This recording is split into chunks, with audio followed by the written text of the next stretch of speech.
તો ભારતની ખેતીની આખી સફર છે ને કોઈ ફિલ્મી કહાનીથી જરાય ઓછી નથી.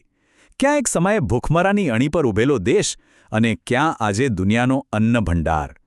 ચલો આ 60 વર્ષની આખી સફરને જરા નજીકથી સમજીએ. જરા વિચારો તો, એક એવો સમય હતો જ્યારે દેશના કરોડો લોકોનું પેટ ભરવા માટે પૂરતું અનાજ જ નહોતું. હા, આપણે વાત કરી રહ્યા છીએ 1960ના દાયકાની. એ સમયે ભારત એક બહુ મોટા ખાદ્ય સંકટમાંથી પસાર થઈ રહ્યું હતું. પરિસ્થિતિ કેટલી ગંભીર હતી? એટલી કે ભારતે અમેરિકા જેવા દેશો પાસેથી PL480 પ્રોગ્રામ હેઠળ અનાજ મંગાવવું પડતું હતું. સમજો કે આ ખાલી અનાજની વાત નહોતી, આ તો દેશના સન્માન અને સુરક્ષાનો સવાલ બની ગયો હતો. તો હવે આ ગંભીર સંકટનો જવાબ શું હતો? જવાબ હતો એકદમ ક્રાંતિકારી અને સાહસિક પગલું: હરિત ક્રાંતિ.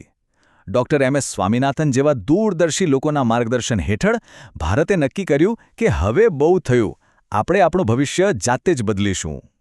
પણ સવાલ એ છે કે આ ક્રાંતિ આવી કઈ રીતે? જુઓ, એના પાયામાં મુખ્યત્વે 4 સ્તંભ હતા, જેણે ભારતીય ખેતીનો આખો નકશો જ બદલી નાખ્યો.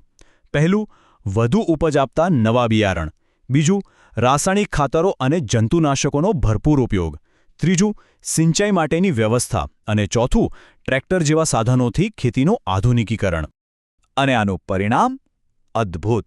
ધાર્યા કરતાં પણ અનેક ગણું સારું. ભારતે ફક્ત અનાજ ઉત્પાદનમાં આત્મનિર્ભરતા જ ન મેળવી, પણ થોડા જ વર્ષોમાં એ અનાજની નિકાસ કરતો દેશ બની ગયો.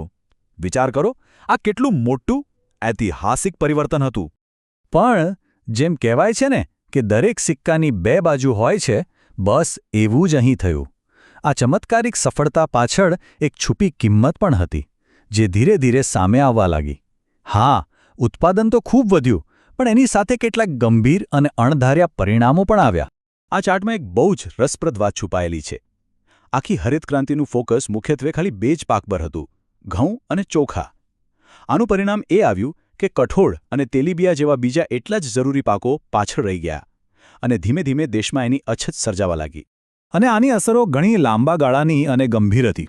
જેમ કે અમુક રાજ્યો જેવા કે પંજાબ, હરિયાણા ખૂબ આગળ નીકળી ગયા, પણ બાકીના પાછળ રહ્યા. પર્યાવરણને પણ મોટું નુકસાન થયું. જમીનની અંદર પાણીનું સ્તર એકદમ નીચે ગયું, જમીનમાં ખારાશ વધી ગઈ. અને સૌથી ચિંતાની વાત, રાસાયણિક ખાતરો અને દવાઓના આડેધડ ઉપયોગથી લોકોના સ્વાસ્થ્ય પર પણ ગંભીર અસરો જોવા મળી. અને અહીં સૌથી રસપ્રદ વાત શું છે ખબર છે? જે વ્યક્તિને આપણે હરિત ક્રાંતિના પિતા કહીએ છીએ, એ જ ડૉક્ટર સ્વામીનાથને આ બધી સમસ્યાઓને સૌથી પહેલાં ઓળખી, અને એમણે જ એક નવો રસ્તો બતાવ્યો, જેનું નામ આપ્યું સદાબહાર ક્રાંતિ. તો આ સદાબહાર ક્રાંતિ એટલે શું? આ એક નવા રસ્તાની શોધ હતી.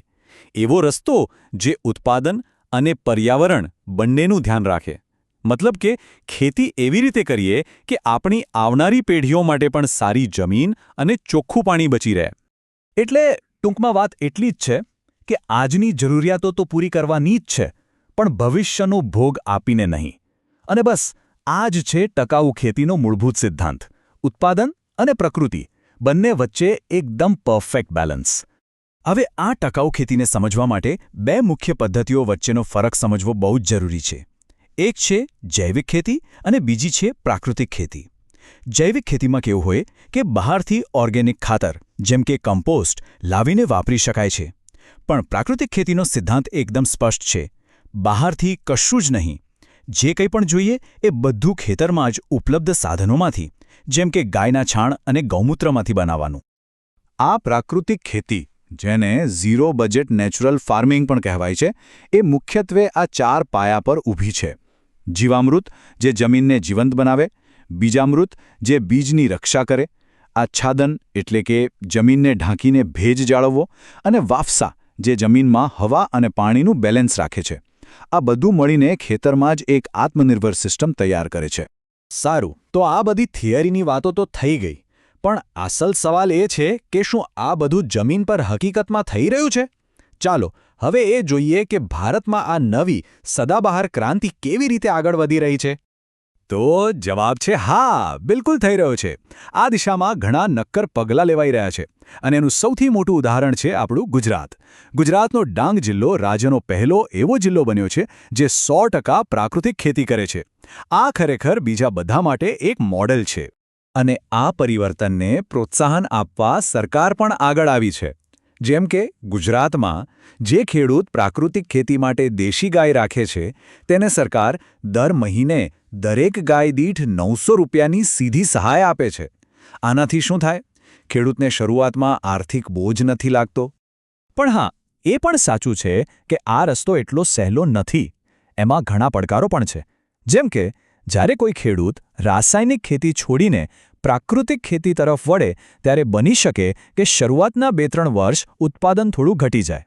બીજું, ઓર્ગેનિક કે નેચરલ પ્રોડક્ટનું સર્ટિફિકેટ મેળવવું એ પણ થોડું ખર્ચાળ અને જટિલ છે. અને છેલ્લે, ખેડૂતોને સીધા ગ્રાહકો સાથે જોડતી બજાર વ્યવસ્થા હજુ પણ પૂરી રીતે વિકસી નથી. અને આ બધી ચર્ચા આપણને આજના સૌથી મોટા અને મહત્વના સવાલ પર લાવીને ઊભી રાખે છે. એ વાતો નક્કી છે કે ખેતીનું ભવિષ્ય ટકાઉપણામાં જ છે.